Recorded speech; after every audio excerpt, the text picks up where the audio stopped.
पुस्तकभूषणमाश्रयन्ति भृङ्गाङ्गनेव मुकुलाभरणन्तमालम् अङ्गीकृताखिलविभूतिरपाङ्गलीला माङ्गल्यदास्तु मम मङ्गलदेवताया मुग्धा मुहुर्विदधति वदने मुरारे प्रेमत्रपाप्रणिहितानि गतागतानि मालादृशोर्मधुकरीव महोत्पलेया सा मे श्रियं दिशतु सागरसम्भवायाः आमीलिताक्षमधिगम्य मुदा मुकुन्दम्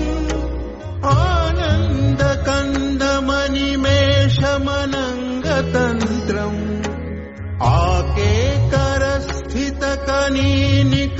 आकेकरस्थितकनीनिकपक्ष्मनेत्रम् भूत्यै भवेन्मम भुजङ्गशयाङ्गनाया बाह्वन्तरे मधुजितश्रितकौस्तुभेया हारावलीव हरिनीलमयी विभाति कामप्रदा भगवतोऽपि कटाक्षमाला कल्याणमावहतु मे कमलालयाया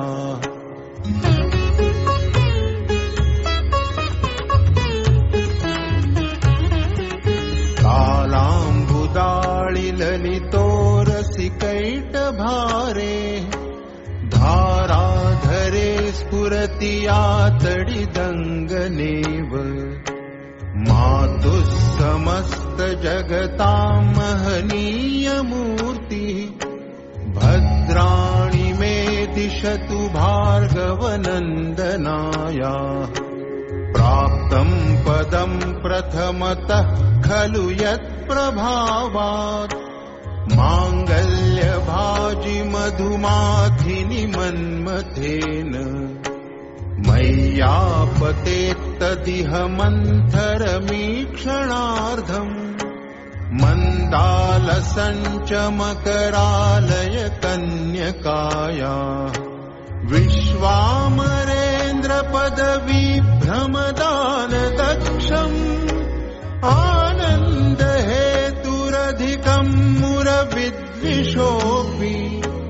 ईशन्निषीदतु मयि क्षणमीक्षणार्धम् इन्दीवरोदरसहोदरमिन्दिराया इष्टाविशिष्टमतयोऽपि यया दयार्द्र दृष्ट्या त्रिविष्टपपदं सुलभल्लभन्ते दृष्टिः प्रहृष्टकमलोदरदीप्तिरिष्टाम् पुष्टिं कृषिष्ट मम पुष्करविष्टरायाः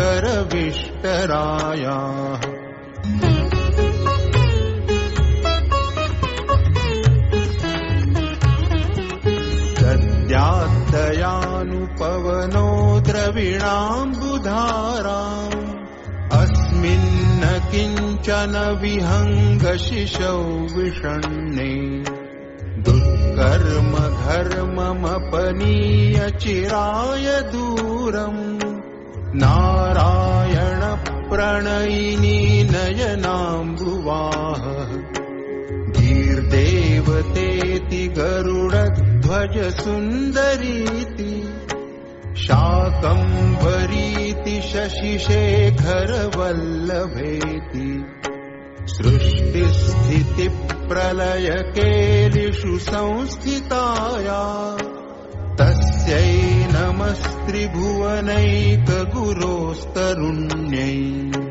श्रुत्यै नमोऽस्तु शुभकर्मफलप्रसूत्यै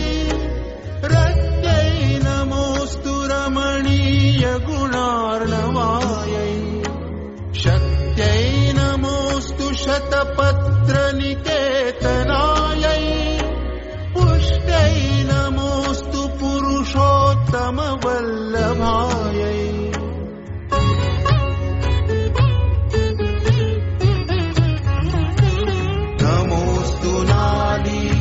निभाननायै नमोऽस्तु दुग्धोदधि जन्मभूम्यै नमोऽस्तु सोमामृतसोदरायै नमोऽस्तु नारायणवल्लभायै नमोऽस्तु हेमाम्बुजपीठिकायै नमोऽस्तु भूमण्डलनायिकायै नमोऽस्तु देवादिदयापरायै नमोऽस्तु शारङ्गायुधवल्लभायै नमोऽस्तु देव्यै भृगुनन्दनायै नमोऽस्तु विष्णोरुरसिस्थितायै नमोऽस्तु लक्ष्म्यै कमलालयायै नमोऽस्तु दामोदरवल्लभायै नमोऽस्तु कान्त्यै कमलेक्षणायै नमोऽस्तु भूत्यै भुवनप्रसूत्यै नमोऽस्तु देवादिभिरर्चितायै नमोऽस्तु नन्दात्मजवल्लभायै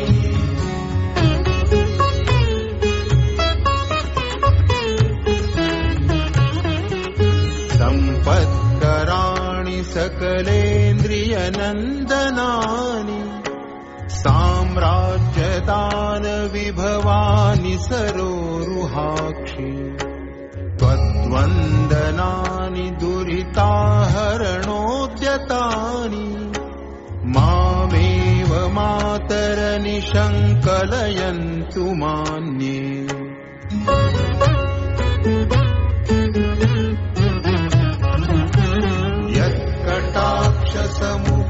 यत्कटाक्षसमुपासनाविधिः सेवकस्य सकलार्थसम्पदः सन्तनोति वचनाङ्गमानसैः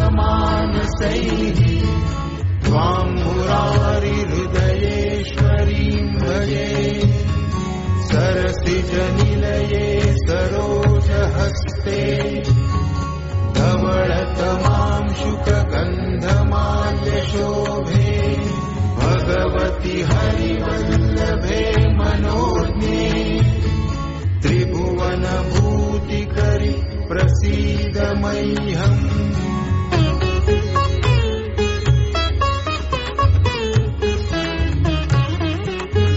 सिद्धस्तिभिः कनककुम्भमुखावसृष्ट स्वर्वाहिनी विमलचारुजलाप्लुताङ्गीम्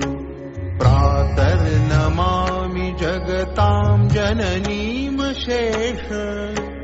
लोकाधिनाथ गृहिणीममृताब्धिपुत्रीम् कमले कमलाक्षवल्लभे त्वम् करुणापूरतरङ्गितैरपाङ्गैः अवलोकय माम किञ्चनानाम् प्रथमं पात्रम कृत्रिमं दयायाः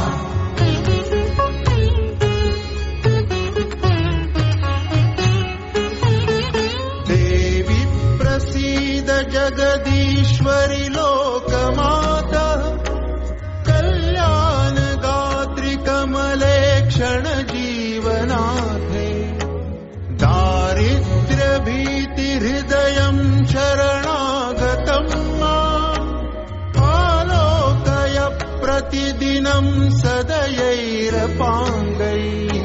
स्तुवन्ति ये स्तुतिभिरमीभिरन्वहम् त्रयीमयीं त्रिभुवनमातरं रमाम् गुणाधिका गुरुतर भाग्यभागिनो भवन्ति ते भुवि बुधभाविताशयाः